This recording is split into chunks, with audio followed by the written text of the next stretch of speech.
பெரியவா சரணம். பெரியவா வானொலியின் மாலை நிகழ்ச்சிகள் ஆரம்பமாகின்றன. இன்றைய எமது நிகழ்ச்சிகள் நித்திய குரு பாதுகா பூஜா, ஸ்ரீ ரா கணபதி அவர்கள் எழுதிய புத்தகத்தின் ஒளிவடிவம், ஆன்மீக உரை, மகா பெரியவா மகிமை உபன்யாசம். பெரியவா சரணம். பெரியவா சரணம். அடுத்த நிகழ்ச்சி நித்திய குரு பாதுகா பூஜை. शुक्लां भरदरं विष्णुं शशिवर्णं चतुर्भुजं प्रसन्नवदनं ध्यायेत् सर्वविघ्नोपशान्तये। ममोपात्त समस्त दुरितक्षयद्वारा श्री परमेश्वर प्रीत्यर्थं गुरुप्रसाद सिद्ध्यर्थं गुरुप्रीत्यर्थं गुरुपादपूजाम् अद्य करिष्ये। गुरुर्ब्रह्मा गुरुर्विष्णुर्गुरुर्देवो महेश्वरः गुरुः साक्षात् परब्रह्म तस्मै श्रीगुरवे नमः। अपार करुणासिन्धुं ज्ञानदं शान्तरूपिणं श्रीचन्द्रशेखरगुरुं प्रणमामि मुदान्वहम्। सदाशिवसमारम्भां शङ्कराचार्यमध्यमाम् अस्मदाचार्यपर्यन्तां वन्दे गुरुपरम्पराम्. எல்லோரும் குருவை பெரிவாளை தியானம் பண்ணிண்டு அர்ச்சனை பண்ணுவோம். அஷ்டோத்திரம். பெரியவா அஷ்டோத்திரம் பல அஷ்டோத்திரங்கள் இருக்கு. அதுல எளிமையா சுலபமா எது இருக்கோ அதை நான் இப்ப சொல்றேன். எல்லோரும் இதை கேட்டுண்டே திருப்பி சொல்ல முடிஞ்சுவா சொல்லி சொல்லி பெரிவாளுக்கு பாதத்துல ஒவ்வொரு புஷ்பத்தை அர்ச்சனை பண்ணலாம். ओम श्री कांची कामकोटि पीठाधीश्वराय नमः. श्रीमत् चंद्रशेखरेन्द्र सरस्वती गुरुभ्यो नमः. संन्यासाश्रम शिखराय नमः. काषाय दंडधारिणे नमः. सर्वपीठापहारिणे नमः. स्वामिनाथ गुरवे नमः. करुणासागराय नमः. जगदाकर्षण शक्तिमते नमः. सर्वचराचर हृदयस्थाय नमः. ओम भक्त परिपालक श्रेष्ठाय नमः. धर्म परिपालकाय नमः. श्री जयेन्द्र सरस्वत्याचार्याय नमः. श्री विजयेन्द्र सरस्वती पूजिताय नमः.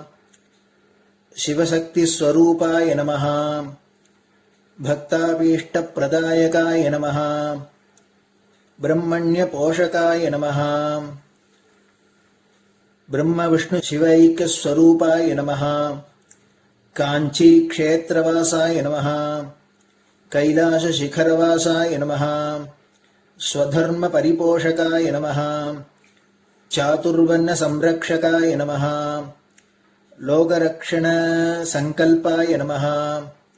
ओम ब्रह्मनिष्ठापराय नमः. सर्वपापहराय नमः.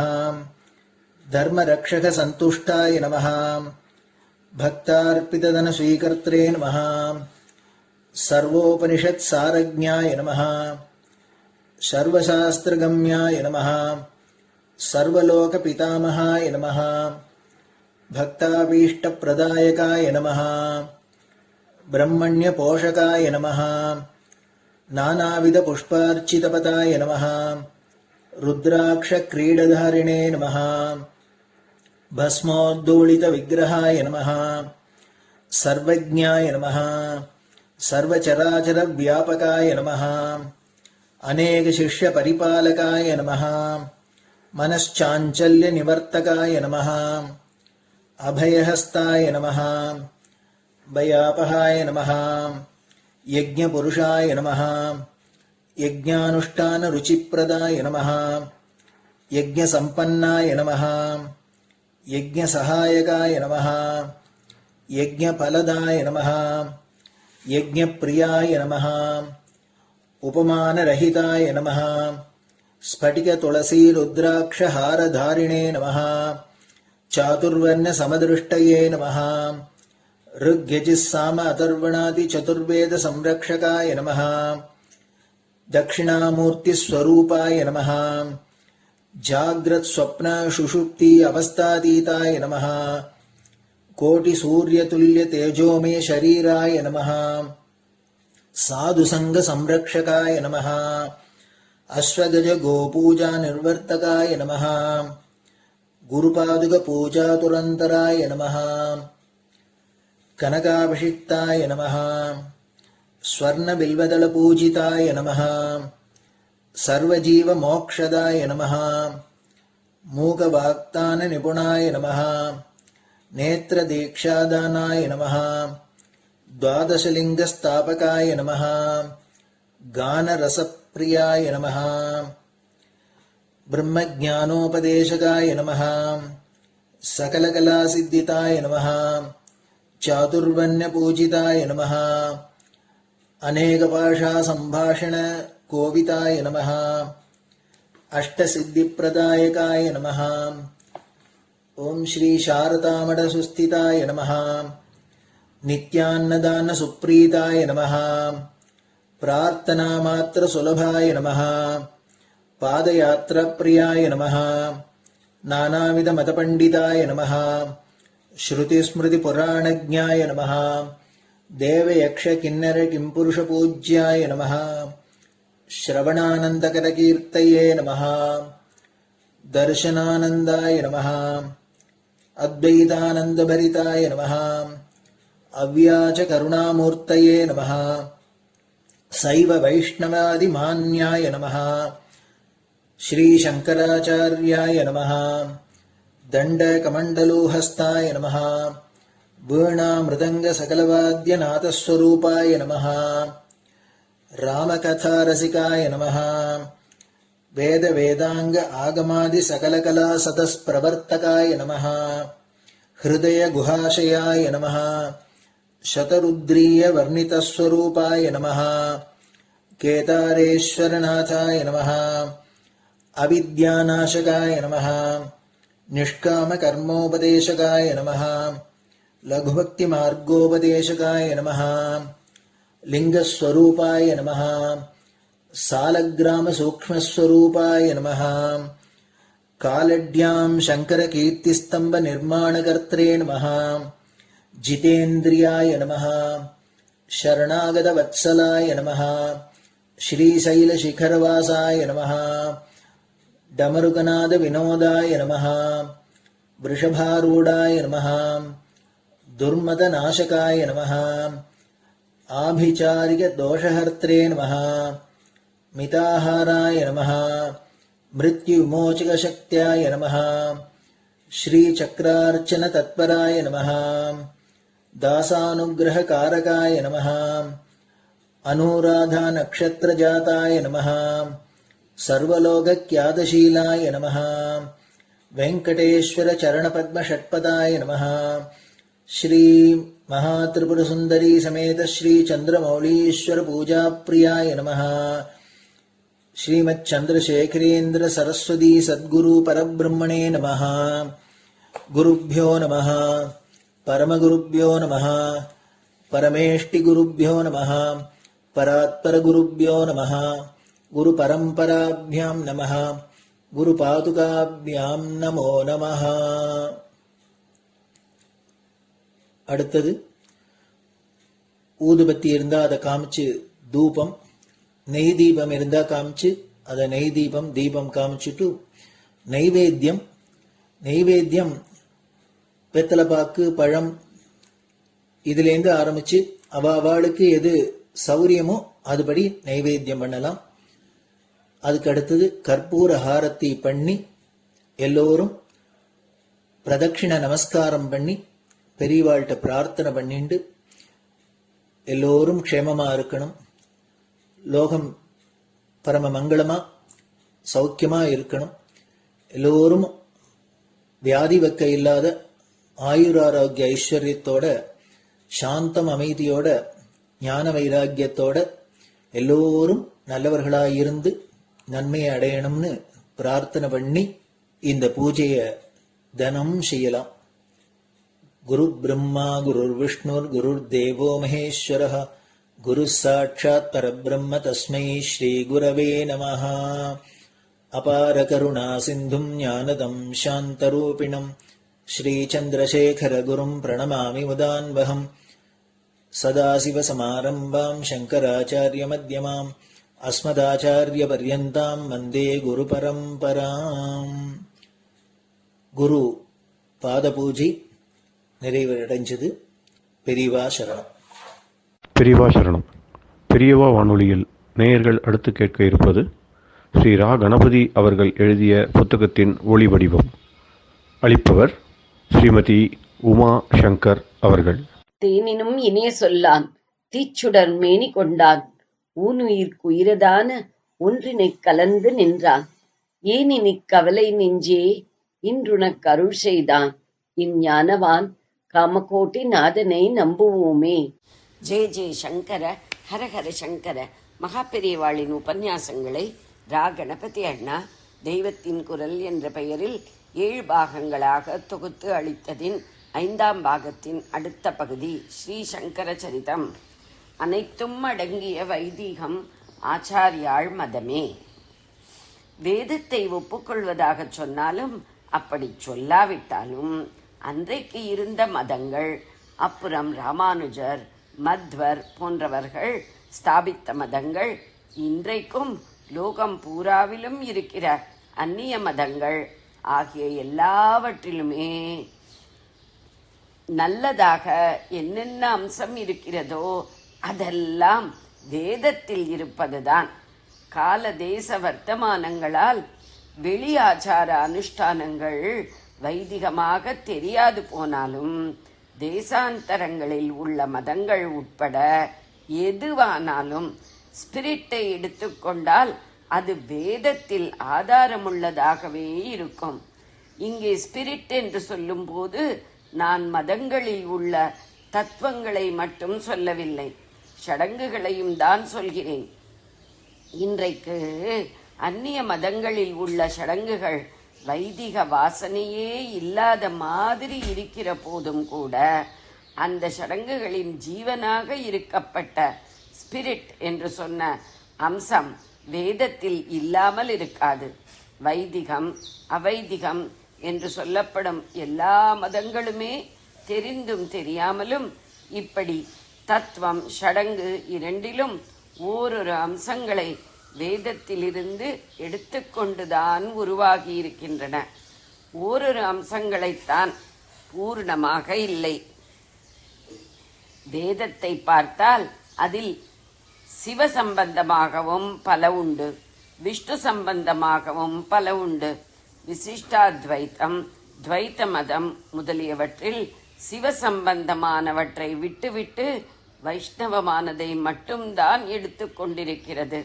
சிவாத்வைதம், சைவ சித்தாந்தம் முதலியவற்றில் இதற்கு வைசிவர்சாவாக இருக்கும். ஆகக்கூடி வேதத்தில் இருப்பதில் ஏதோ ஒன்றை விட்டு ஒன்றை மட்டும் கிரகித்துக் கொள்வதாகவே இருக்கும்.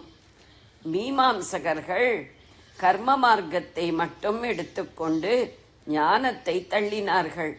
பௌத்தம் யாக யம நியம ஒழுக்கங்கள், நிஷ்பிரபஞ்ச தத்துவம் இவற்றை மட்டும் வேத தர்மத்திலிருந்து எடுத்துக்கொண்டு ஆனால் வேறே தினுசாக டெவலப் செய்து கொண்டு போயிற்று. இப்படி எந்த மதத்தை பார்த்தாலும் வேதத்தில் சிலதை கொள்ளுவது சிலதை தள்ளுவது என்றே இருக்கிறது. சம்பூர்த்தியாக வேதம் முழுவதையும் அப்படியே எடுத்துக்கொண்டது ஆச்சாரியாளின் மதம்தான்.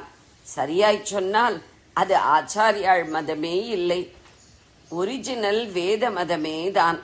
ஆச்சாரியாள் புனருத்தாரணம் பண்ணிய ஒரிஜினல் வேத மதம்.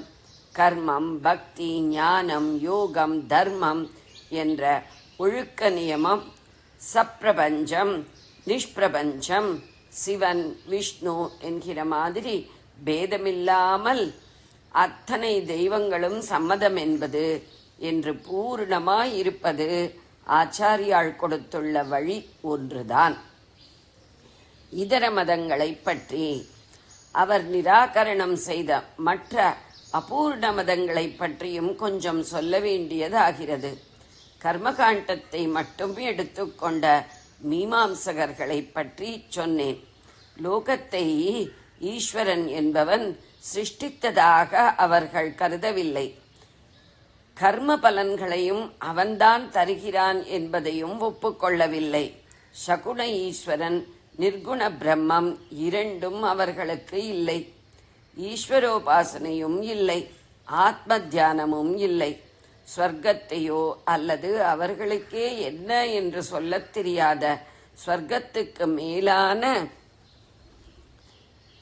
நித்யானந்த பதமாக இருக்கக்கூடிய மோக்ஷம் என்ற ஏதோ ஒன்றையோ பெற பெற கர்மானுஷ்டானமே போதும், வேறே பக்தியோ ஞானமோ ஒன்றும் கூடாது என்றார்கள். தாங்கள் மட்டுமே சத்தியமாக வேத தர்மத்தை அனுசரிப்பவர்கள் என்றும், ஞானம் என்று சொல்லிக்கொண்டு கர்மாவை விட்டு சந்நியாசியாகிறவர்கள் வேதத்துக்கு விரோதமாக போகிறவர்கள் என்றும் சொல்லி, சந்நியாசியை பார்த்தாலே பாபம் என்று நினைக்கும் அளவுக்கு போனார்கள்.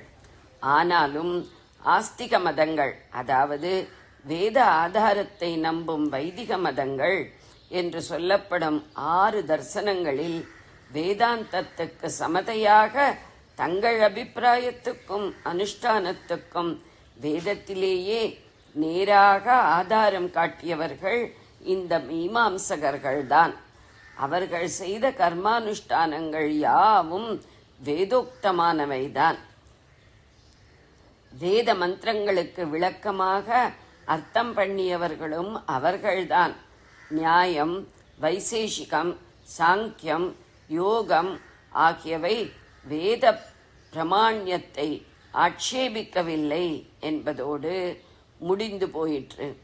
தங்களுடைய சித்தாந்தத்துக்கோ ஆச்சரணைகளுக்கோ அவை நேராக வேதத்தில் அதிகம் ஆதாரம் காட்ட முடிவதில்லை. இப்படி மீமாம்சை வைதிக மதமாகவே இருந்த போதிலும் அபூர்ணமான மூலியான வைதிக மதமாக இருந்தது. ஸ்கூலிலிருந்து காலேஜுக்கு போவது போல முதலில் கர்மகாண்டம், அப்புறம் ஞானகாண்டம் என்று வேதம் வைத்திருப்பதை புரிந்து கொள்ளாமல் ஸ்கூலோடையே முடித்துவிட்டு அதுதான் எல்லா டிகிரிக்கும் மேலே என்று ஸ்தாபிக்க பார்த்தார்கள். சாங்கிய மதத்தில் பிரகிருதி முதல் பஞ்சபூதம் ஈராக 24 தத்துவம் சொல்லி இருக்கும். பிரகிருதி என்பது பிரதானம் என்பதாகவும் அதில் சொல்லப்பட்டிருக்கிறது. இதுதான் லோகத்தில் எல்லாவற்றுக்கும் லோகத்திற்குமே மூலமாக இருப்பது. இயற்கை சக்தி என்று இந்த நாளில் சொல்வது போன்றது. மனஸ், இந்திரியம் எல்லாமும் இந்த பிரகிருத்தியிடமிருந்துதான் சத்வம், ரஜஸ், தமஸ் என்ற தன்னுடைய அங்கங்களான முக்குணங்களை வெவ்வேறு விகிதாச்சாரத்தில் கலந்து நானாவித பிரபஞ்சத்தை அது உண்டாக்குகிறது. ஆனால் அது ஜடம்தான். சேத்தன உயிருள்ள வஸ்து எதுவென்றால் அது புருஷன் என்பது. பிரகிருத்தியில் பட்டுக்கொள்ளாமல் அது தன்னிலேயே அடங்கியிருப்பது. அது காரியம் பண்ணாது. ஆனால் அதன் சாநித்தியத்தாலேயே பிரகிருதி இத்தனை காரியமும் பண்ணுகிறது. ஒரு ஜீவனானவன் 24 தத்துவத்தையும் ஆராய்ந்து தள்ளிவிட்டு பிரகிருத்தியிலிருந்து விடுபட்டு புருஷனாக தனித்து இருந்து விட்டால் அந்த கைவல்ய நிலைதான் மோக்ஷம் என்று அந்த மதம் சொல்கிறது. ஞானகாண்டமான உபனிஷத்தில் சொன்ன நிர்குணமான ஆத்மா மாதிரியே இதில் சொன்ன புருஷனும் மாயை மாதிரி பிரகிருதியும் இருக்கின்றன. ஆனாலும் அந்த ஆத்மாவேதான் பரமாத்மா எனப்படும் பிரம்மம் என்றும் அத்தனை ஜீவாத்மாக்களும் இந்த ஒரே பிரம்மம் மாயையால் போட்டுக்கொண்ட வேஷங்கள்தான் என்றும் நம்முடைய வேதாந்தத்தில் உபனிஷத்துகளில் சொன்னதற்கு மாறாக பல புருஷர்கள் இருப்பதாக சாங்கியம் சொல்கிறது. ஒரே மாயை அல்லது பிரகிருதி தான் சகல ஜீவ ஜகத்துக்கும் காரணமாயிருக்கும் போது ஞானமயமாக சாந்தமயமாக உள்ள ஆத்மா அல்லது புருஷனும் ஒன்றாகத்தானே இருக்க வேண்டும், பலவாக எப்படி இருக்க முடியும்? மீமாம்சை மாதிரிதான் சாங்கியத்திலும் ஈஸ்வரன் கிடையாது. நிர்குணமாக உள்ள பிரம்மத்தையும் ஜீவ ஜகத்துக்களையும் இணைப்பது மாயைக்கு பிரபுவாக இருக்கப்பட்ட சகுண பிரம்மம் என்னும் ஈஸ்வரன்தான். நிர்குண பிரம்மமே மாயையோடு கூடி சகுண ஈஸ்வரனாகி ஜீவ ஜகத் வியாபாரத்தை செய்கிறது என்று வேதாந்தம் சொல்வதே பொருத்தமாக இருக்கிறது. புருஷன் எதிலும் சம்பந்தப்படாமல் இருக்கிறது என்று சொல்லிவிட்டு அப்புறம் அதன் சந்நிதி விசேஷத்தாலேயே ஜடப்பிரகிருதி இத்தனையையும் செய்கிறது என்று சொல்வதில் சாரமில்லாமல் இருக்கிறது.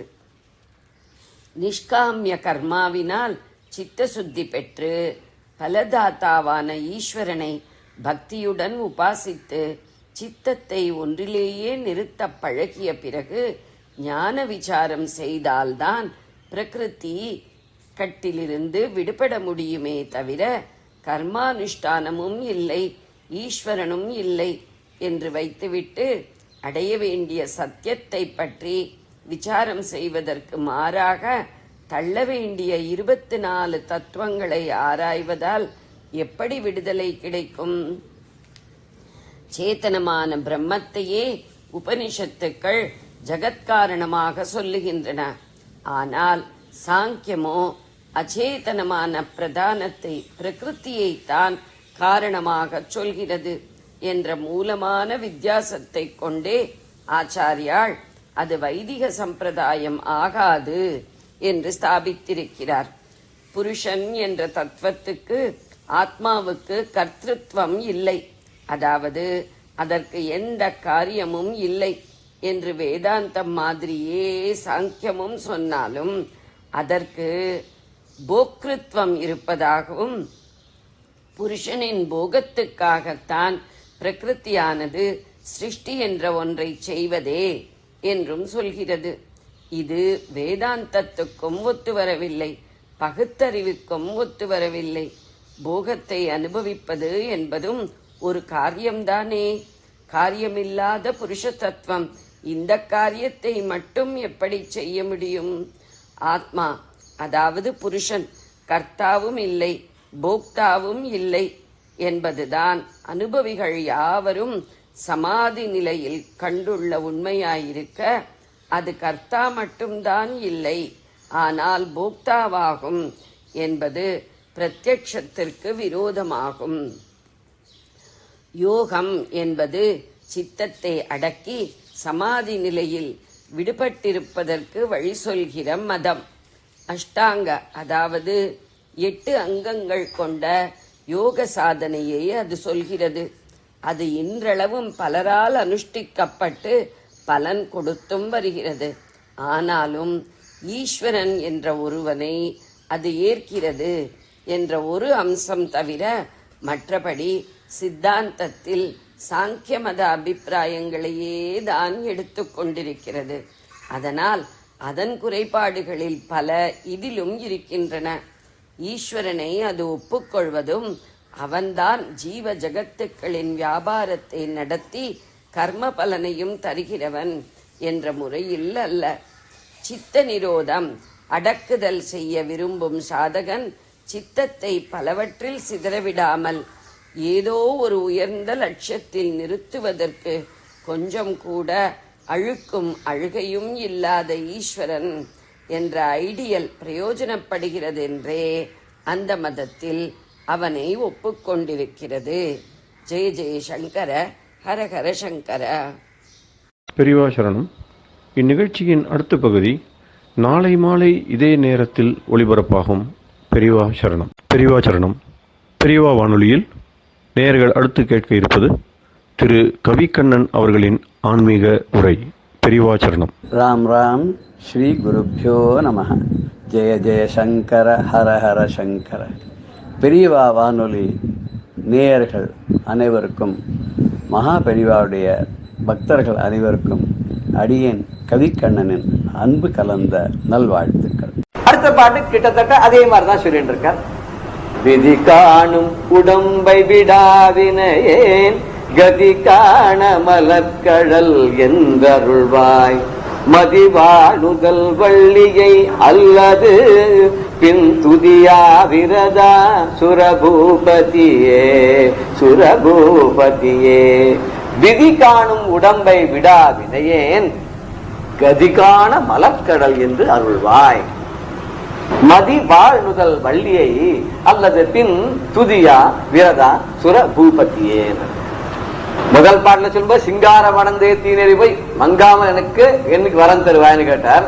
இங்க அதே மாதிரி விதி காணும் உடம்பை விடாவனேன், அங்க வந்து கெட்ட நெறியில போயிட்டு இருந்தேன். இங்க வரும்போது இந்த விதி பிரகாரம் இப்படிதானே எனக்கு உடம்பை கொடுத்தாலே இந்த வினையை இதுல இருந்து கதிக்கான எனக்கு என்ன வழி அப்படின்னு சொல்றார். மதி வாழ்நுதல் அப்படின்னா சந்திரன் போல பிரகாசிக்கக்கூடிய முகத்தை உடைய. இங்க நுதல்னு இங்க வந்து முகம்னு சொல்றாரு. ஆனா நுதல் சொன்னா நெற்றின்னு அர்த்தம். வானுதற் கண்ணியை விண்ணவர் யாவரும் வந்திரஞ்சி பேணுதற்கெண்ணை எம்பெருமாட்டியன். வாழ்நுதல் கண்ணினா வாழ் போன்ற நீண்ட நெற்றியில கண்ணை உடையவள், நெற்றி கண்ணை உடையவள் அப்படின்னு சொன்ன. இங்க மதி வாழ் நுதல். மதி அப்படின்னா சந்திரன் போன்ற, அதே வாழ் போல பிரகாசிக்கக்கூடிய, நுதல்னாக்க நெற்றியை உடையவள். வள்ளி அல்லது பெண். இந்த வள்ளி நாச்சியாயத்தை வேற யாரையும் துதியாதன துதிக்காத. இங்க துதியாத அப்படின்னு சொன்னாக்க போற்றாத எண்ணாத அப்படின்னு அர்த்தம். துதிக்கிறதா என்றதுன்னு அர்த்தம். இவர் போய் முருகன் என்ன எப்போ வள்ளியவே துதி பாடிட்டு இருந்தாலும் அப்படி எடுத்துக்க வேண்டாம். வள்ளியை நினைத்து கொண்டு இருந்தாலும் இச்சாசக்தி கிரியாசக்தி இருந்தாதானே ஞானசக்தி வேலை செய்யும் இல்லையா? அதாவது இங்க வந்து முருகன் ஞானசக்தியாகவும் வள்ளி தேவியான இச்சாசக்தி கிரியாசக்தியா இருக்கிறதா தான் ஐதீகம். இவன் வந்து வள்ளியை தவிர யாரையுமே நினைக்கிறது இல்லைங்கக்கூடிய விரதான கொள்கை உடையவனா. ரெண்டு பேர் இருந்தா கூட ஏன் அவர் தேவயானையை சொல்லலன்னு தெரியல. வள்ளியை மட்டும் தான் அவர் கொண்டாடி இருக்கார். அப்ப வள்ளி தேவயானை கோச்சிக்க மாட்டவள, அதான் மூத்தவள் ஆச்சு, விட்டுட்டார். வள்ளியை தவிர யாரையும் நினையாதவள் ரொம்ப தைரியமா சொல்றாரு அவர். அப்ப ஒருவேளை வள்ளியும் தேவயானையும் ஒன்னா ஒரே முகம் ஆயிட்டாலும் ஈருடலும் ஓர் உயிரம் ஆயிட்டா போல் இருக்கு. அப்படிப்பட்ட நீ சுரபூபத்தியே தேவர்களின் தலைவனே விதி காணும் உடம்பை அந்த பிரம்மனால் படைக்கப்பட. விதி காணும், விதினா என்னுடைய விதி பிரகாரம் வந்ததுன்னு சொல்லலாம். விதின பிரம்மா, பிரம்மாவால் ஏற்படுத்தப்பட்ட உடம்பு, அவன் படைத்த உடம்பு, அவன் காணும் இந்த உடம்பை விடா வினையன், விடாமல் மீண்டும் மீண்டும் சரீரம் எடுத்து அதே தொழிலாக நான் பிடிச்சுட்டு இருக்கேன். அதை விடவே மாட்டேங்கிறேன். என்னைக்கு அது வெளில வரப்போ எனக்கு தெரியவே இல்லை. கெட்டியா பிடிச்சுட்டு இருக்கேன் அந்த விதியினால. விதியினால திருப்பி திருப்பி திருப்பி திருப்பி எனக்கு ஜென்மா வந்துட்டே இருக்கு. இப்படிப்பட்ட நான் கதிக்கான மறுபடியும் கருவில் வந்து சேராமல் மீண்டும் இந்த உலகத்தை பார்க்காத ஒரு நல்ல கதிக்கு மலர்கடல் என்று அருள்வாயன். உன்னுடைய கடல் அப்படின்னா அது ஒரு அணிகள் வந்து அதை அணிந்து கொடுத்தா பாதத்துக்கு கூட கடல் தான் பேருங்கிற. மலர்கடல் இவன் மலர் போன்ற தாமரை மலர் போன்ற அது பாதங்கள், கடல்கக்கூடிய ஒரு அணிகலனை அடைந்து கொண்டிருக்கூடிய தாமரை போன்ற பாதங்களை உடையவனே, அந்த பாதத்தை எனக்கு நீ என்றைக்கு தருவாய், நீ எப்ப எனக்கு கொடுக்க போற அப்படிங்கிறார். இது எப்ப கொடுப்பான் அப்படின்னு சொன்னா இது விதியினுடைய பயனால் தான் அந்த உடம்பு கிடைச்சிட்டு இருக்கு. நம்ம என்ன பண்ண விதியை முதல்ல ஒழிச்சணும். விதியை ஒழிச்சாதான் நமக்கு வந்து நல்ல கதி கிடைக்கும். விதியை ஒழிக்கா நம்ம என்ன பண்றோமா நல்லது கெட்டது ரெண்டையும் பண்ணிட்டே இருக்கோங்கிற. நல்லது பண்ணா அதுக்கு உண்டான பலன், கெட்டது பண்ணா அதுக்கு உண்டான பலன். சோ ரெண்டு விதமான கர்மாக்களையும் பண்ணி பண்ணி பண்ணி பண்ணி நமக்கு என்ன ஆகுதுன்னா திருப்பி திருப்பி வந்து பிறந்து போய் வந்து இப்படியே பண்ணிட்டே இருக்கோம். இதுக்குதான் வந்து விதி என்பது இருவினை பயன் செய்வதனை சென்று அடைவதற்கு ஏதுவாகிய நியதி அப்படின்னு இதுதான் முறைங்கிறார். வினையை கர்மான்னு சொல்றாங்க சம்ஸ்கிருதத்துல. கர்மா வந்து செஞ்சுட்டு இருக்கிற பிறப்பு வந்து இன்னும் இருக்கும். அந்த கர்மாவுடைய பலனை இது வந்து கர்ம பூமின்னு சொல்ல முடியும். அதனால இந்த பூமியில வந்து பிறந்தாகணும். நல்லது பண்ணாலும் பிறந்தாகணும், கெட்டது பண்ணாலும் திரும்பி திரும்ப வந்துட்டு போயிட்டேதான் இருக்கணும். அதனால சரீர வாஞ்சையினால்தான் மனுஷன் வந்து என்ன பண்ணாலும் நிறைய காரியங்கள்லாம் செய்யறாங்கிறான். உடம்பு மேல இருக்க பற்று, இந்த உடம்பு தான் நான் நினைச்சிட்டு இருக்கோம். அதனால நான் செய்யறதெல்லாம் இந்த உடம்பு செய்யறதாக, இந்த உடம்பு பிரீத்திக்காக நான் செய்யுது, என்னுடைய பிரீத்திக்காக உடம்பை யூஸ் பண்ணிக்கிறேன்ற மாதிரி ரெண்டு இணை பிரியாத உட்காந்து தப்பா பண்ணிட்டே இருக்கு. இந்த ஆசை வர வர வர வர நம்ம நிறைய பண்ணிட்டே இருக்கோம். இந்த ஆசை ஏறுமுகமா போயிட்டே இருக்கு.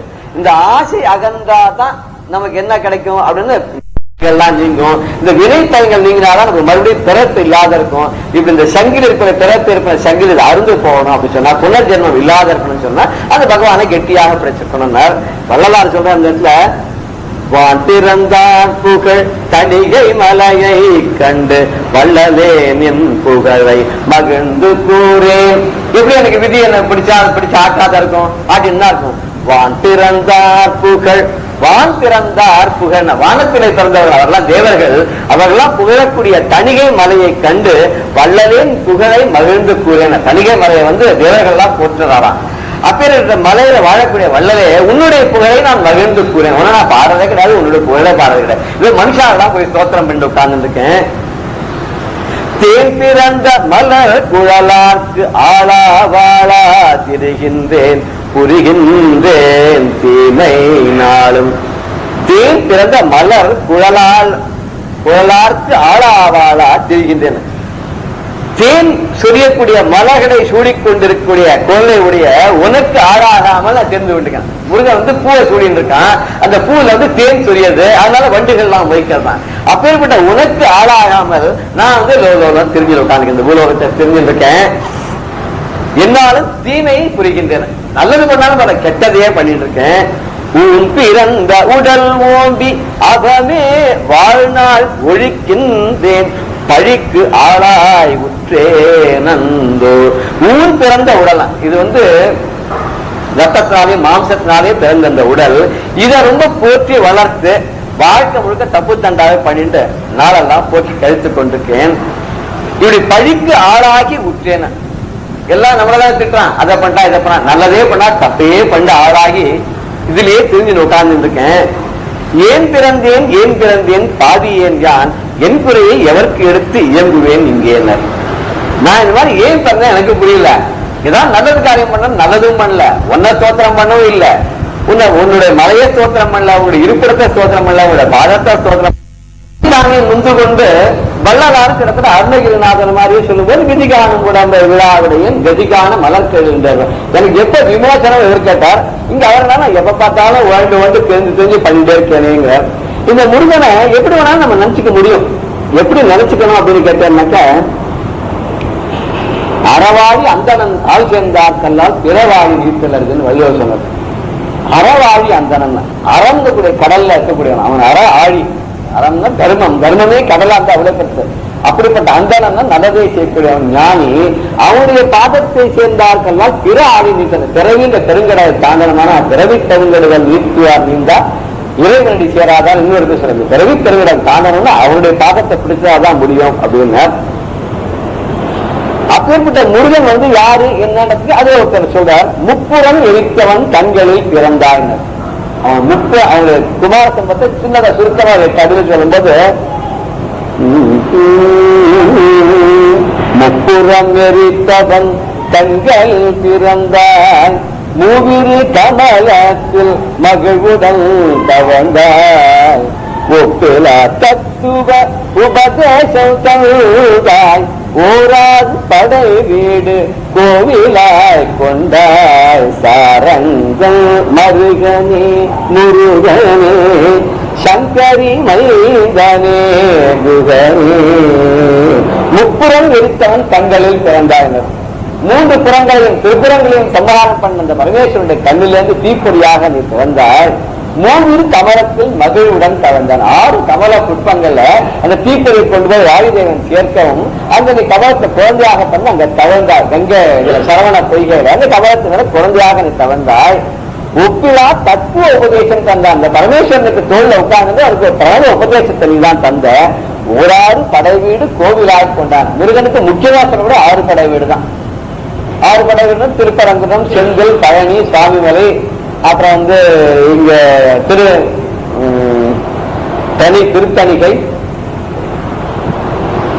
திருப்பரங்குன்றம், அழகர் கோவில். அழகர் கோவில் பழமுதிர்ஸ்வரர். இந்த 6 தான் முக்கியமா சொல்றாங்க. இது தவிர நிறைய இருக்கு.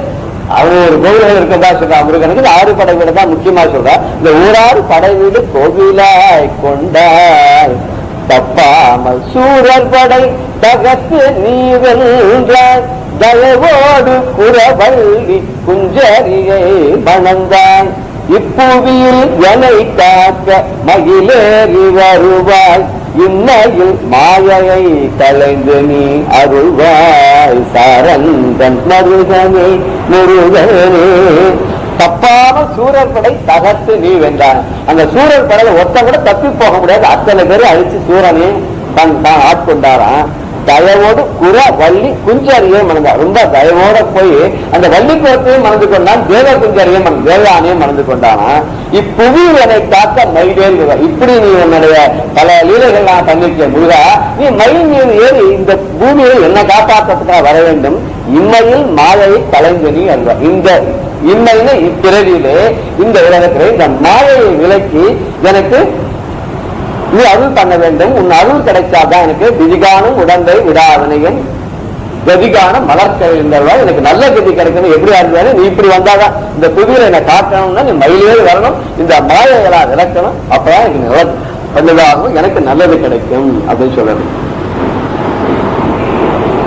ஆறுமுகம் பண்ற அதே காரியங்கள் தான் அம்பாளுக்கும் சொல்ற. சிருஷ்டி கத்தி பிரம்ம ரூபா கோப்தி கோவிந்த ரூபணி சம்ஹாரிணி ருத்ர ரூபா திரோதானகரீஸ்வரி சதாசிவானுகிரகதா பஞ்சகிருத்திய பராண லதாசாஸ்திரம் சொல்லி அம்பாலும் இதேதான். 5 தொழில்களை பண்றா, பூமியை படைக்கிறா, பூலோகத்தை அத்தனை ஜீவராசிகளையும் படைக்கிறா. படைக்கிறதெல்லாம் இருக்க முடியாத ஸ்திதி பண்றா, அதுக்கப்புறம் அதை காப்பாத்துறா மறைக்கிறா, அழிச்சுடுறா, வளர்க்கிறா. இது பண்ணிட்டு இருக்காங்க. முருகன் பரமேஸ்வரன் அம்பாள் எல்லாரும் கிட்டத்தட்ட ஒரே மாதிரி தான் பார்க்கிறேன். அதெல்லாம் அந்தந்த தெய்வத்தை எடுத்துக்கும் போது அதுதான் ரொம்ப ஸ்லாக்கியம், அதுதான் வஸ்தி அப்படின்றதான் சொல்றேன். இது ஆதிசங்கர் கூட பண்ணும்போது ஒரு இது பண்ணும்போது புஜங்க தோற்றம் பண்ணும்போது சுப்பிரமணிய சுவாமி தான் எல்லாமே அப்படின்னு சொல்றார். சிவானந்தாயில சிவனைத்தான் ஒவ்வொரு ஸ்லாக்கியமா சொல்றார். சௌந்தர்ல இது பண்ணும்போது சௌந்தர்ல அம்பாவைத்தான் ஒவ்வொரு வஸ்தியா சொல்றார். விஷ்ணு சகஸ்ரநாமத்து பாஷ்யத்தை இருக்கும்போது மகாவிஷ்ணு ஒண்ணுமே கிடையாது, எல்லாம் நாராயணன் தான் எல்லாமே அப்படிங்கிற. சோ எந்த ஒரு சுவாமி எடுத்துக்கிறோமோ, எந்த தெய்வத்தை எடுத்துன்னு பண்றோமோ அந்த அதிதெய்வத்தையே ஸ்லாக்கியமா சொல்றது கவிகளுடைய ஒரு வழக்கம்னால நம்ம அப்படி எடுத்துக்கலாம். பெரியவா சரணம். இந்நிகழ்ச்சியின் அடுத்த பகுதி நாளை மாலை இதே நேரத்தில் ஒளிபரப்பாகும். பெரியவா சரணம். பெரியவா சரணம். அடுத்த நிகழ்ச்சி மகா பெரியவா மகிமை உபன்யாசம். வழங்குபவர் பிரம்மஸ்ரீ கணேச சர்மா அவர்கள். அபார கருணா சிந்தும் ஞானதம் சாந்தரூபிணம் ஸ்ரீ சந்திரசேகர குரும் பிரணமாமி முதான்மா. பெரியவா இப்போ எங்கேயானு கிளம்புறாளான்னு, யாத்திரை கிளம்புறாளான்னு உடனே பெரியவா ஆமான்னு தலையாட்டிட்டு ரிக்ஷாவை கையை காமிச்சா. ரிக்ஷா எங்கே கொண்டு வான்னா, ரிக்ஷா வெளியில் இருக்கு, எடுத்துன்னு வர சொன்னா. உடனே ரிக்ஷாவும் வந்துடுத்து. பெரியவாளும் ரிக்ஷாவை பிடிச்சின்னு கிளம்ப ஆரம்பிச்சாச்சு. போகணும்னா இந்த கோவிலுக்குள்ளால கோவில் கதவை திறந்துன்னு வெளியில் போகணும் அப்படின்னா கதவு சாத்திருக்கு. உடனே இந்த ஏகாம்பரம் என்ன பண்ண, இந்த வாட்ச்மேன் எல்லாம் கூப்பிட்டு விட்டு பார்த்தாரு, ஒருத்தரும் ஏந்திருக்கல. ராத்திரி 1:30 மணி 2 மணிக்கு யாரும் ஏந்திருப்பான். உடனே தட்டி கிட்டி எழுப்பி அப்புறம் தூங்கின்னு இருக்கிற மற்றவாழெல்லாம் போய் எழுப்பி அவசரம்னு எல்லாரும் வாரி சுட்டுன்னு கிளம்பினா பெரியவா கிளம்பியாச்சு. கிளம்பி நேரம் இந்த கட்ராம்பூர் வழியால் வந்துட்டு இருக்கா. வரா 2:30 மணிக்கு இருக்கும். இந்த கட்ராம்பூருக்கு கட்ராம்பூரில் அங்கே தான் முன்னால் முருகன் கோவில் அப்படின்னு. இந்த கோவிலில் ராத்திரி 1:30 மணி 2 மணிக்கு திறந்துருக்குமா, கதவை சாத்தி இருக்கு. வெளியிலேருந்தே இந்த முருகனை ஒரு பிரார்த்தனை பண்ணிட்டா. இவ கிளம்பலாங்கிறதே இந்த சலசலப்புக்கிட்ட அங்கே இருந்த இந்த பூஜைகரை வாழலாம் ஏந்துட்டா. அவள் ஓடி ஆஹா பெரியவா அப்படி வந்துட்டா, வாசலில் வந்து நிற்கிறா, உள்ள வரணும் அப்படின்னு. சரி இவ கூட்டத்தினால உள்ளுக்குள்ளே போனால் சித்த நேரம் இருந்தா. சித்த நேரம் இருந்தோன்னு அங்கே உட்காந்துன்னொடனே கூட இருக்கிற வாழ்க்கெல்லாம் உடனே ஒரு விஸ்ராந்தி. சரி பெரியவா இங்கே இருக்க போலாவளுக்கு சித்த நேரம் படுத்துன்னு விட்டு வெடிகாலத்தில் ஏந்துன்னு அதுக்கப்புறம் மற்ற காரியத்தை பார்க்க போகிறாளாக்கும் அப்படின்னு நினச்சிட்டு இவாள்லாம் சித்த கிடைச்ச இடத்துல தலையை சாக்கலாம் அப்படின்னா கொஞ்ச நேரத்தில் அங்கேருந்து ஏந்துனுட்டா, கிளம்பிட்டா. சரி இவாளுக்கு தெரிஞ்சிருச்சு இன்னைக்கு யாத்திரை கிளம்பியாச்சு அப்படின்னு. இப்படி கிளம்பி ஹாஸ்பிட்டல் பக்கமாக வர வழியில் ஒரு துங்கபத்ரா வாய்க்கால், அந்த வாய்க்காலில் ஸ்நானத்தையும் பண்ணா. கிட்டத்தட்ட 4 மணி ஆயிடுத்து போல இருக்கு. ஸ்நானத்தை பண்ணிட்டு அனுஷ்டானம் பண்ணிட்டு இங்கேருந்து நேர நடந்து ஹாஸ்பிட்டலுக்கு பக்கத்தில் அனந்த பத்மநாப சுவாமி கோவில், அந்த கோவிலுக்கு போனா. கோவிலில் போய் இவா உட்காந்துண்டா. அன்னைக்கு பொழுது முடிஞ்சுடுத்து ஏகாதசி திதி. அங்கே போய் அனந்த பத்மநாப சுவாமி கோவில் இருந்தா. அப்படி இருக்கிறதே மஞ்சக்குடி ராஜகோபால சாஸ்திரிகள், எம்ஆர் கிருஷ்ணமூர்த்தி முதலான பக்தாள்லாம் பிரமுகாள்லாம் தரிசனத்துக்கு வந்திருக்கா. அன்னைக்கு அங்கேயே இருந்தா பெரியவா அந்த அனந்த பத்மநாபர் கோவில்லையே. மறுநாளைக்கு துவாதசி அப்படின்னா பெரியவாளுக்கு பிக்ஷை பண்ணணும். இவ ராத்திரி 1:30 மணிக்குன்னா கிளம்பி ஹம்பியிலேருந்து கிளம்பி வந்திருக்கா. இவ எல்லாரும் அறத்தூக்கத்துல இருந்துன்னு வாரிச்சுட்டுன்னு வந்திருக்கா. அதனால வேற ஒன்றும் சாமான்லாம் எடுத்துக்கல. ஒன்று ஸ்ரீகண்டன்னு பெரியவாளுக்கு பிக்ஷை பண்ணுறவர் ஏகாம்பரத்திட்ட சொன்னார், பெரியவா ஒன்றுமே சொல்லாத கொள்ளாத கிளம்பி வந்துட்டா, நாமளும் தூக்க கலக்கத்தில் வாரி சுருட்டுன்னு ஓடி வந்துட்டோம். இப்போ பொழுது விடிஞ்சாக்க பெரியவாளுக்கு பிட்சை பண்ணும். துவாதசி முத நாள் ஏகாதசிக்கும் ஒன்றும் ஆகாரம் இல்லை, பிட்சை இல்லை, உபவாசம் இருந்திருக்கா. அதனால சீக்கிரம் துவாதசி பாரணை பண்ணணும். அதுக்கெல்லாம் சாமானமான வேணும், பாத்திரங்கள்லாம் வேணும்னா இனிமேல் ஹம்பி போய் எடுத்துன்னு வரணும் அப்படின்னு சொல்லிகிட்டே இருக்கிறதே ஏகாமரஞ்சனே எல்லாம் கவலைப்படாத, காலங்கார்த்தாலே என்ன நீங்கள் யாரானு வந்த வாழ்கிட்ட காரு இருக்கும், அதை எடுத்துன்னு போய் நம்ம ஹம்பியில் போய் எல்லாத்தையும் எடுத்துன்னு வந்து எல்லாத்தையும் தயார் பண்ணிடலாம் அப்படின்னு சொல்லியிருந்தேன். சரி அப்படின்னா ராத்திரி வெள்ளம் படுத்துட்டு இருக்கா ஏகாதசி. அப்போது ஓடாச்சேரி சுவாமிகள் அப்படின்னு ஒருத்தர் கூட பெரியவாளுடைய யாத்திரை பண்ணியிருந்தார். பெரிய ஒரு தபஸ்வி. அவரை பெயர்பட்ட ஒரு தபஸ்வி அப்படின்னா பெரியவா சொன்ன ஒரு விஷயத்திலேருந்தே இந்த ஓடாச்சேரி சுவாமிகள் எப்பேற்பட்டவர் அப்படின்னு தெரிஞ்சுக்கலாம். பெரியவா அந்த ஓடாச்சேரி சுவாமியில் ஒரு தரம் நாய் கடிச்சுடுத்து. நாய் கடிச்சாக்க ரொம்ப எல்லாருமே பயப்படுவாளோ இல்லையோ. நாய் கடிச்சுடுத்துனா இனிமேல் தொப்பில் சுற்றி அத்தனை ஊசி போடணும், இந்த வயசு போடணும், அது பண்ணணும், இது பண்ணணும் அப்படின்லாம் எல்லாரும் பயந்துன்னு இருக்கா. உடனே பெரியவா என்ன சொன்னா, அதெல்லாம் ஒன்றும் இல்லை, நீ ஒன்று பண்ணு, இந்த நாய் கடிச்ச இடத்துல துளி சுண்ணாம்பை வை, தடவு, ஒன்றும் வேண்டாம், சுவாமிகளுக்கு ஒன்றும் பண்ணாது அப்படின்னா. அதுக்கு பெரியவா சொல்றா, அவர் தினம் நிறைய ஆவர்த்தி பிரணவ ஜபம் பண்ணின்னு இருக்காரு, அதனால அவர் ஜபம் பண்ணுறதுனால அவருக்கு மந்திர சித்தி இருக்கு, அதனால அவர் நாய் கடிச்சது விஷக்கடி ஒன்றும் பண்ணாது, நீ கவலைப்படாது அப்படின்னு. ஏக்கு சொல்றேன், ஓடாச்சேரி சுவாமிகள்ங்கிறவர் எப்பேற்பட்டவர் அப்படின்னு பெரியவா வாக்கில் அவர் நிறைய பிரணவ ஜபம் பண்ணிட்டு இருக்கார், அவருக்கு ஒன்றும் பண்ணாது, பாதிப்பு ஏற்படாது அப்படின்னு சொன்னா அவர் எவ்வளவு உத்தம சுவாமிகளா இருந்திருக்கணும் அப்படின்னு தெரியறது. இந்த சுவாமிகளும் கூடவே வந்துட்டு இருக்கார். அவர் என்ன பண்ணினார், முழுக்களும் தூங்காதே பெரியவாழ்கிட்ட ஏதோ பேசிட்டு ருத்ரத்தை சொல்றாரு, சமக்கத்தை சொல்றாரு, உபநிஷத் பாராயணம் பண்ணிட்டு இப்படியே பண்ணிட்டு இருக்க. முழுக்களும் ஓடித்து மறுநாள் பொழுது விடிஞ்சுது. மறுநாள் பொழுது விடிஞ்சா பெரியவாளுக்கு துவாதசி வந்துடுத்து. துவாதசியில பாரணானும் அப்படிங்கிறதுனால என்ன பண்ணார், முதல் நாள் ராத்திரியே பிளான் பண்ணினபடி ஸ்ரீகண்டனும் ஏகாம்பரமா சேர்ந்துட்டு ஹம்பிக்கு போய் பாத்திரங்கத்திரலாம் எடுத்துன்னு சாமான்லாம் எடுத்துன்னு வரத்துக்குள்ள இங்க 8 மணி ஆயிடுத்து. 8 மணி வரந்தாக்க என்ன ஆச்சுன்னார், பெரியவா ஸ்நானமாகி அனுஷ்டானமாகி 2 கால அனுஷ்டானமாகி 2 கால பூஜை எல்லாம் ஆகி பிட்சைக்கு வந்து உட்காந்துட்டாச்சு. 8 மணிக்கு பார்த்தா ஸ்ரீகண்டனுக்கு ஷாக்கா இருக்கு. நாம இப்பதான் சாமானமெல்லாம் தூக்கின்னு வரலாம் அப்படின்னா பெரியவா அதுக்குள்ள பிட்சைக்கே தயாராயிட்டாளே அப்படின்னு. அதுக்குள்ள பெரியவாள்கிட்ட கூட இன்னொருத்தர் கைங்கரி மண்டபம் யாரும் ஒருத்தர் மாத்தி ஒருத்தருப்பாலோ இல்லை பாலுன்னு இருக்காரு. அவர் என்ன பண்ணிட்டார், பெரியவா அது மாதிரி பண்றத பார்த்தோன்னே வா பிட்சைக்கு இந்த டயத்துக்கு வருவான வாழல ஒரு அனுமானம் பண்ண முடியும். அவர் ஏதோ இருக்கிறத வச்சுன்னு தயார் பண்ணி வச்சுட்டார், பண்ணின்னு இருக்கார். இவர் மற்ற எல்லாம் கொண்டு வந்து பிரமாதமா பிட்சை பண்ணி வைக்கணும் துவாதசிக்கு பெரியவாளுக்கு அப்படின்னு ஆசைப்பட்டுன்னு எல்லாத்தையும் எடுத்துன்னு வந்து அதுக்குள்ள பெரியவா தயாரே ஆச்சு. உடனே ஸ்ரீகண்டன் அவசர அவசரமா குளிச்சு ஒழிச்சுட்டு ஏதோ ஒண்ணு பண்ணி பெரியவாளுக்கு எதானே சேர்க்கணும் அப்படின்னு. அது என்ன பண்ணார், இந்த ஏகாம்பரத்துல உன் பேச்சை கேட்டா அப்படிதான், நீ சொன்னேன்னு கர்த்தால போய் சாமான்லாம் எடுத்துன்னு வந்து எல்லாம் பண்ணி போடலாம் அப்படின்னாக்க பெரியவா பேர் அதுக்குள்ள பெட்ஷிக்கு வந்துட்டா, உன் பேச்சை கேட்டாலே இப்படிதான் அப்படின்னு. அவர் காரணம் என்ன, தாபம். பெரியவா முத நாள் உபவாசம் இருந்திருக்கா, துவாதசிக்கு நம்ம அழகா என்ன பண்ணி போட முடியலையே அப்படிங்கிற தாபம். அப்படி எல்லாம் ஆச்சு. ஒரு வழியா பிட்சையெல்லாம் ஆச்சு. எல்லாம் ஆனோன்னு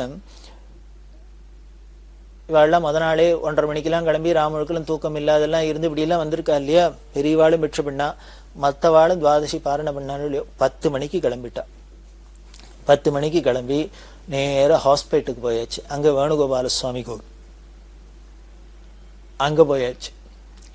போனா இந்த ஏகாம்பரம் ஓடாச்சேரி சுவாமிகிட்ட கிட்ட, சுவாமியில என்ன ராமுழுக்கலும் தூக்கம் இல்லை போல இருக்கே, நீங்க பாட்டுக்கு உட்காந்து பெரியவாளோட பேசினது ஏதோ பாராயணங்களா மக்களமா இருந்தது அப்படின்னா, அவர் சொல்ற இல்ல பூர்வமா செய்யுது அப்படின்னு உடனே பதில். அப்படின்னா என்னன்னு, அவர் என்ன பண்ணிட்டார், ஏகாதசி இன்னைக்கு சாயந்தரம் அனுஷ்டானம் எல்லாம் ஆனோடனே அவரு கண்ணை சிந்து தூங்கி போயிட்டார். தூங்கி போனோடனே ராத்திரி 10 மணிக்கு முடிச்சு விட்டார். அதுக்கப்புறம் தூக்கம் இல்லை. அதனால இவர் பெரியவாள்கிட்ட உட்காந்து ஜபம் எல்லாம் பண்ணிட்டு இருக்கார். இவருக்கு தூக்கம் வரல, ஜபம் பண்ணிட்டு இருக்காரு. மற்றவாளுக்கெல்லாம் வருமே, வேடிக்கையா இருக்கும். பெரியவா கேம்பில் ஒருத்தருக்கு ஒருத்தர் இப்படிதான் வேடிக்கையெல்லாம் நடந்துட்டு இருக்கும். எல்லாம் இருந்தது.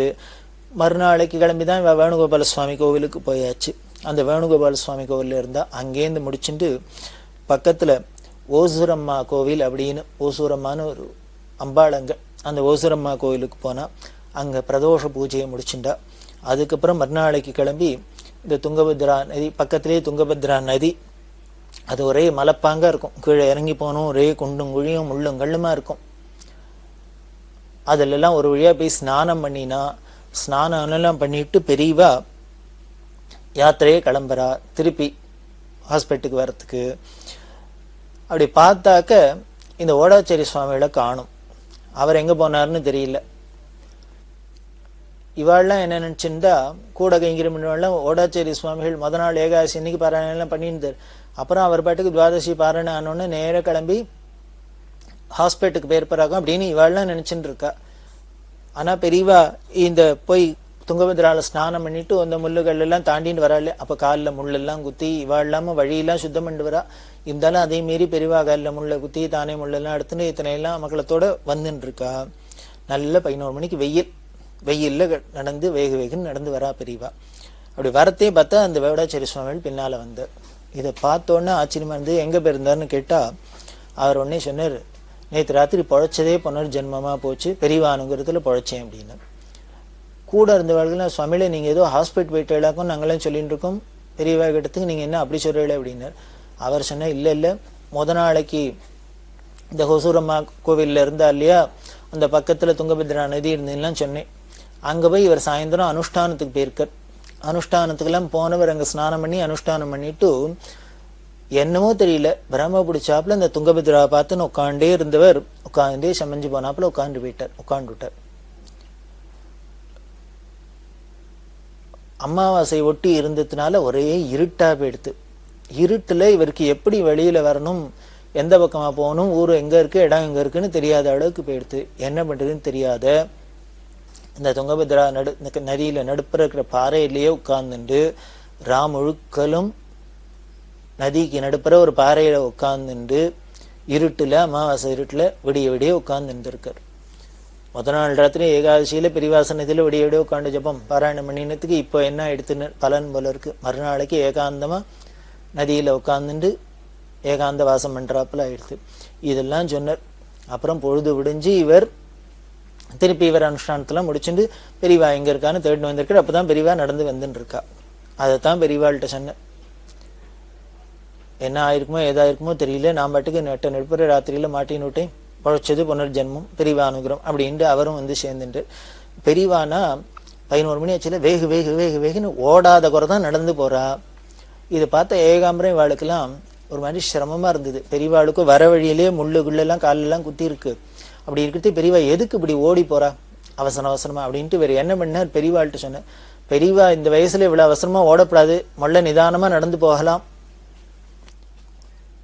அப்படின்னா. நடுப்புற பொறுத்தேனும்னா தன்னோட பாதுகையிலேருந்து காலை கீழே ரோட்ல வைப்பா, இறங்கி வச்சு நிப்பா. எதுக்குன்னா ரோடு சுடுறதான்னு பாத்துக்கிறதுக்கு. ஏன்னா கூட இருக்கிறவாள்லாம் கைங்கரியம் பண்றவாள்லாம் நடந்து வந்துட்டு இருக்கா, மற்றவாளுக்கெல்லாம் கால் சுடுறதான்னு பாக்கிறதுக்காக தான் பாதுகை கேட்டுட்டு ரோடு சூடு எப்படி இருக்குன்னு பார்த்துன்னே வந்துட்டு இருக்கா.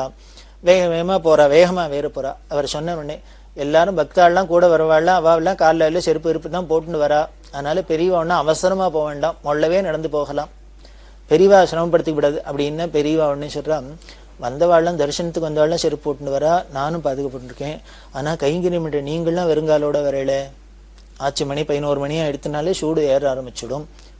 அதனால உங்க கால் சுடுமே, அதுக்காக தான் வேகமா ஓடுறேன். இவளுக்கெல்லாம் கண்ணால தண்ணி வந்துடுத்து. நம்ம கால் சுடணுங்கிறதுக்காக இவர் முள்ள குத்தின காலோட இவர் வேகமா ஓடணுமா? இதுக்கு பேர் தான் தாயை சிறந்த தயாவான தத்துவமா, அதுதான் பெரியவா அப்படின்னு சொல்லி அந்த பெரியவாளோட அன்பு தொடர்ந்து நாம அனுபவிக்கலாம். பெரியவா சரணம்.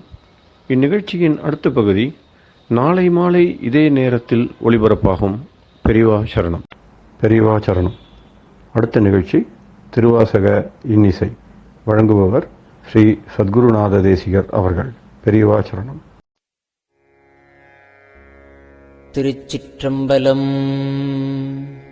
திரு பொன்னூசல் சீரார் பவளம் கால் முத்தம் கயிறாக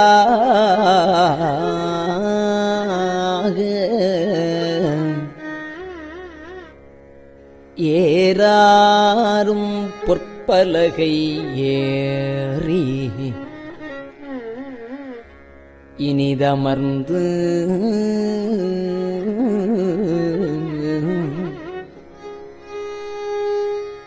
சீரார் பவளம் கால்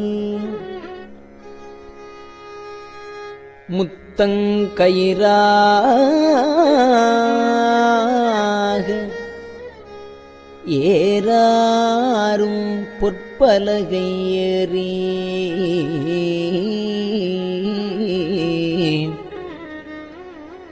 இனிது அமர்ந்து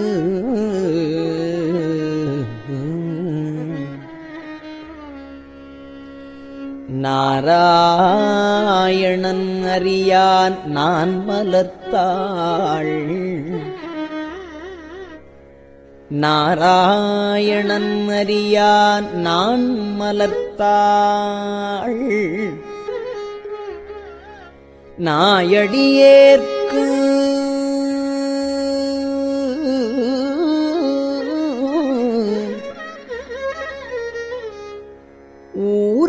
ஊராகத் தந்தருளும் உத்தர கோசமங்கை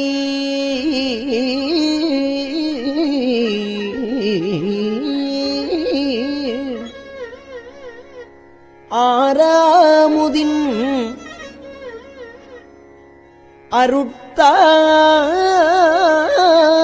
அருட்தாளினைப் பாடி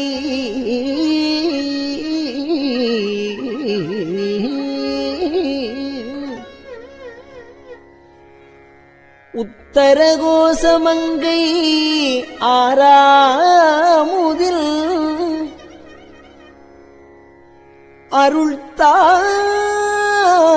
அருள்தாளினைப் பாடி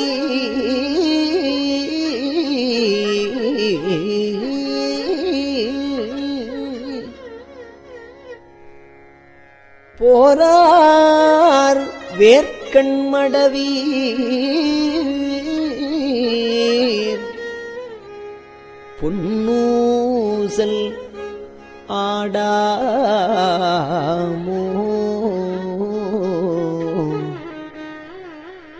போரார் வேர்க்கண்மடவீர்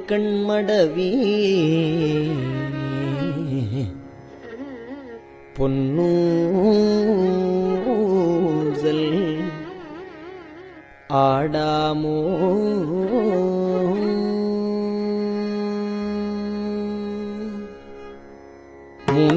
மூன்றங்கிலங்கு நயனத்தன் மூவாத பாந்தங்கு தேவர்களும் காணாமலர் அடிகள் தேன் தங்கு தித்தித்து அமுதூரி தான் தெளிந்தங்கு ஊந்தங்கு நின்றூருக்கும் உத்தர கோசமங்கை போந்தங்கு இடை மருது பாடி குலமஞ்சை போன்றங்கு அனநடையீர் பொன்னூசலாடாமோ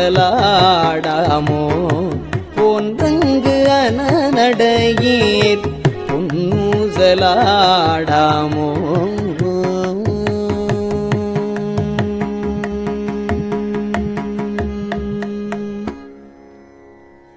முன்னீரும் ஆதியும் இல்லான் முனிவர் குழாம்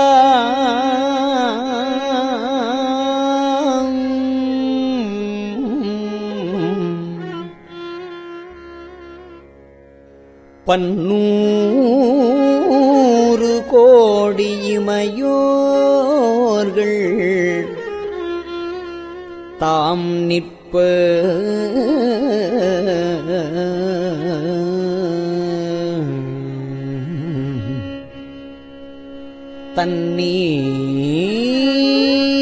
தண்ணீர் எனக் கருளி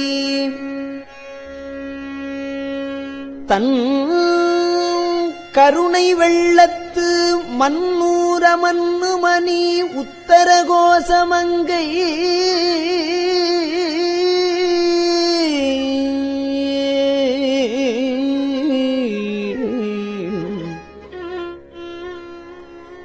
மன்னூர மன்னுமணி உத்தர கோசமங்கை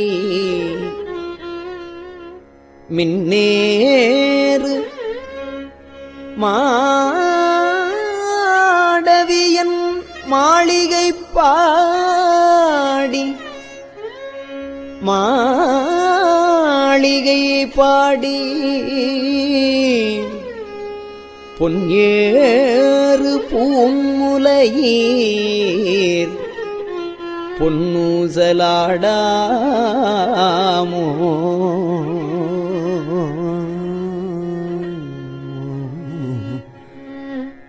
நான்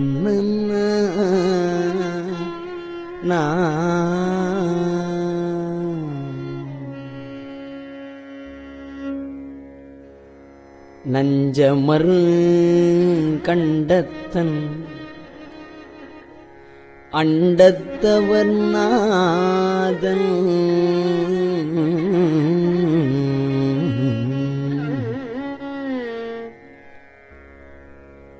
மஞ்சு தோய் மாடமணி உத்தர கோசமங்கை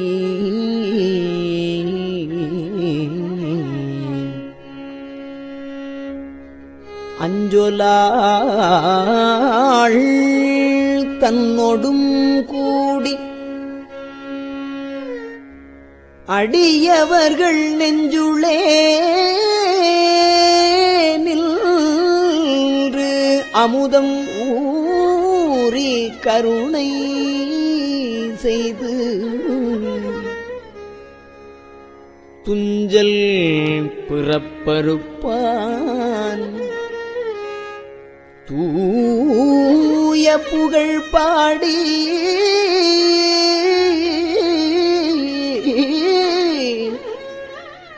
புஞ்சமார்வள் வளை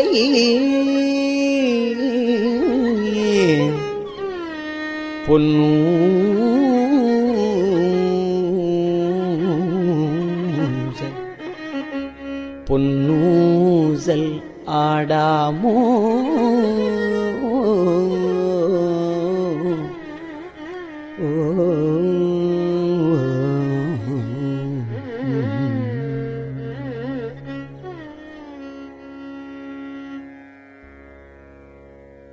ஆணோ அலியோ அறிவையோ என்று இருவர் காணா கடவுள் கருணையினால் தேவர்குழாம் நாணாமே உய்ய ஆட்கொண்டு அருளி நஞ்சுதனை ஊனாக உண்டருளும் உத்தர கோசமங்கை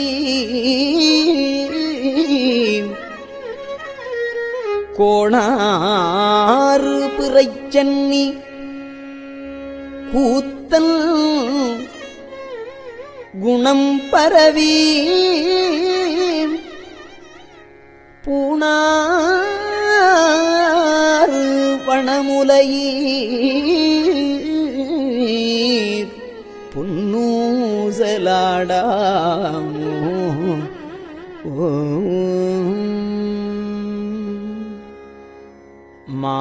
மாதாடு பாகத்தன் உத்தர கோசமங்கை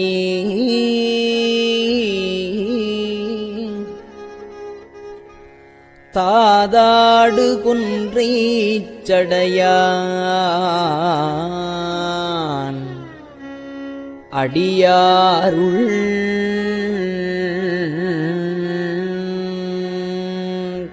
கோதாட்டி நாயேனை ஆட்கொண்டு என் தொல்பிறவி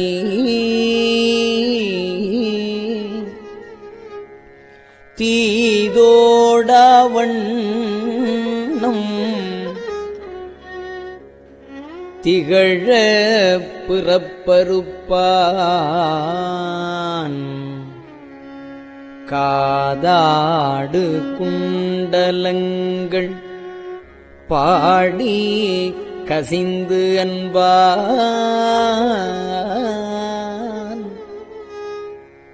போதாடு பூன்முலையே போதாடு பூன்முலையே பொன்னூசல் ஆடாமோ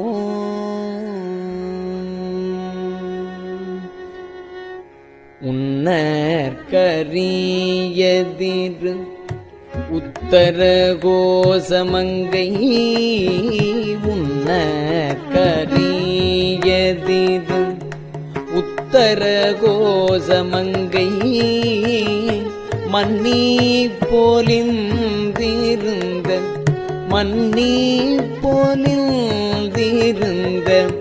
மாமரையோன் தன் புகழே பன்னி பணிந்திரஞ்ச பாவங்கள் பற்றறுப்பான்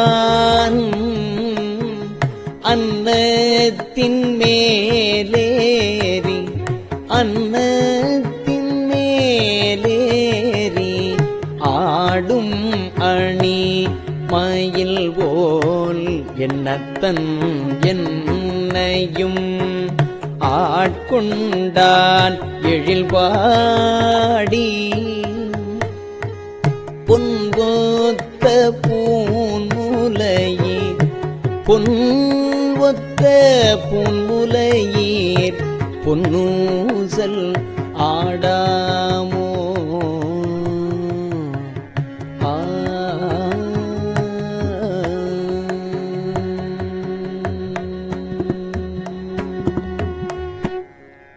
கோலவரை குடுமி வந்து குவலயத்து சால அமுதுண்டு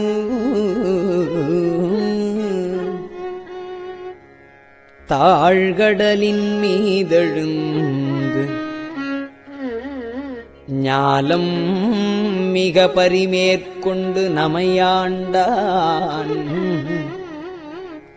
சீலம் திகழும் திரு உத்தர கோசமங்கை மாலுக்கு அரியானை வாயார நாம் பாடி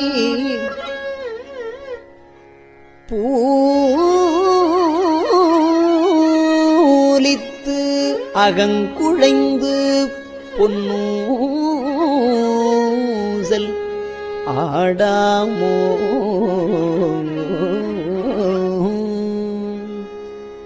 தெங்குலவு சோலை திரு உத்தர கோசமங்கை தெங்குலவு சோலை திரு உத்தர கோசமங்கை தங்குலவு சோதி தனியுருவம் வந்தருளி எங்கள் பிறப்பறுத்திட்டு எம்பரமும் ஆட்கொள்வான் பங்குலவு கோதையும் தானும் பணி கொண்ட கொங்குலவு கொன்றை சடையான் குணம் பரவி பொங்குலவு பூன்முலையீர் பொன்னூசலாடாமோ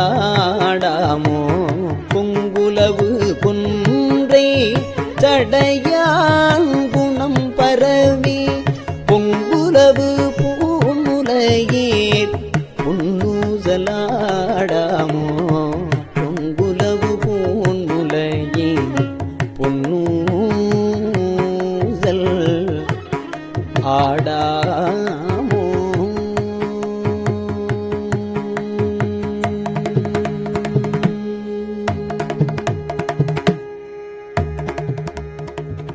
திருச்சிற்றம்பலம்.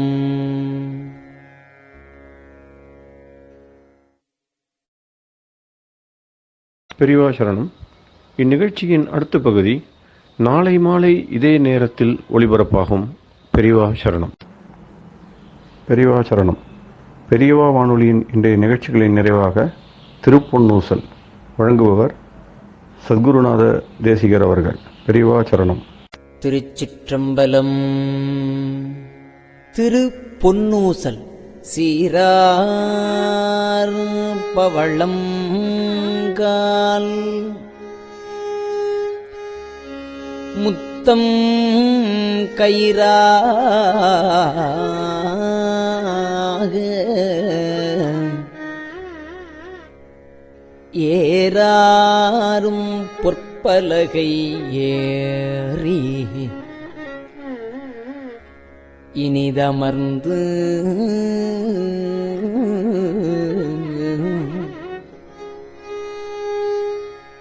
சீரார் பவளம் கால்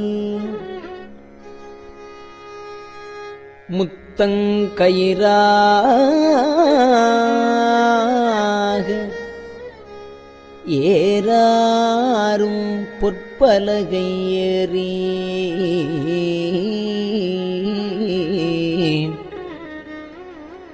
இனிது அமர்ந்து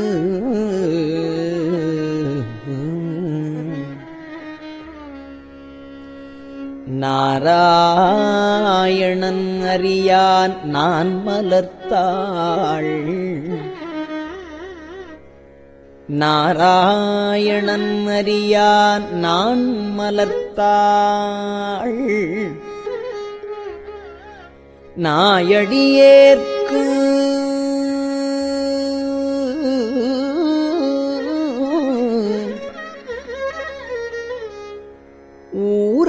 ஊராகத் தந்தருளும் உத்தர கோசமங்கை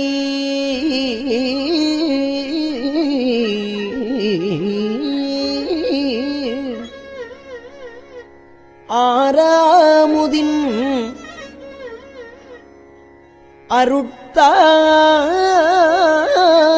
அருட்தாளினைப் பாடி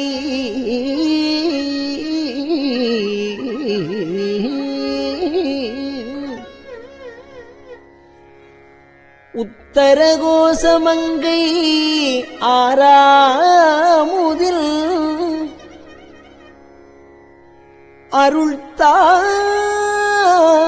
அருள்தாளினைப் பாடி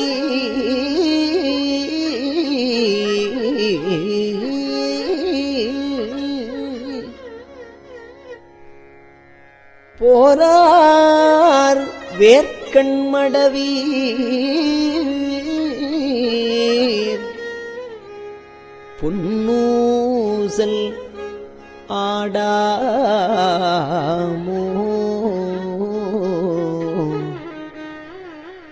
போரார் வேர்க்கண்மடவீர்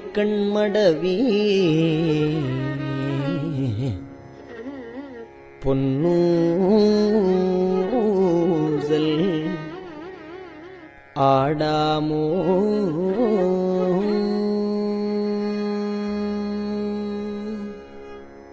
திருச்சிற்றம்பலம்.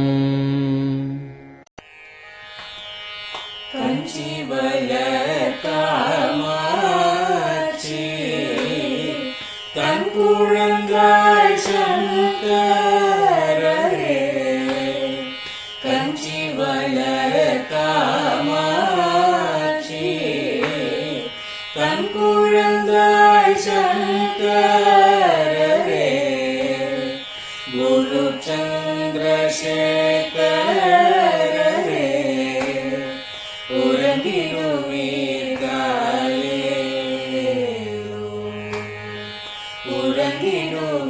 உறங்கிடுவீர்களே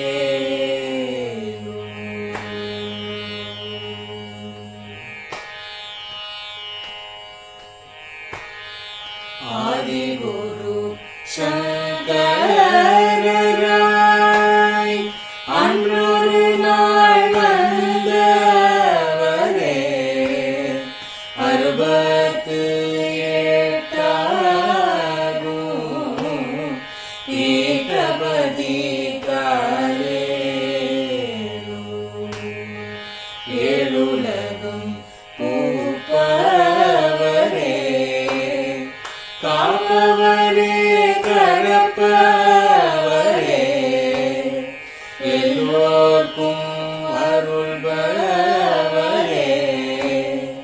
உறங்கிடுவீர்களே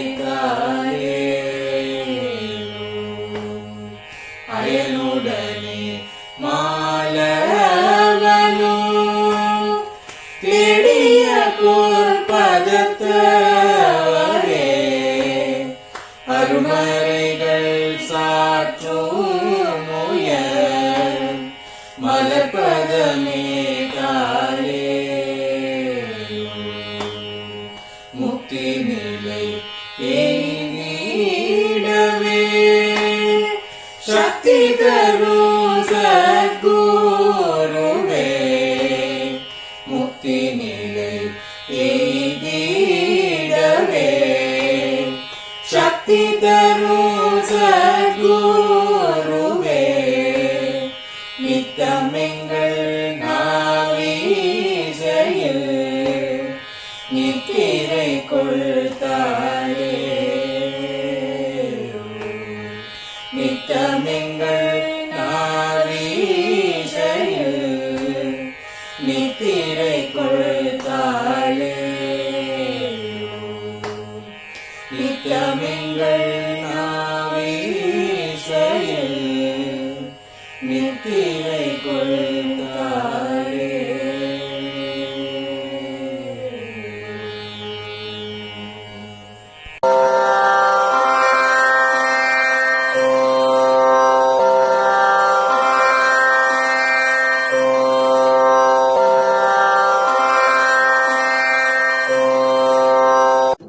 பெரியவா சரணம்.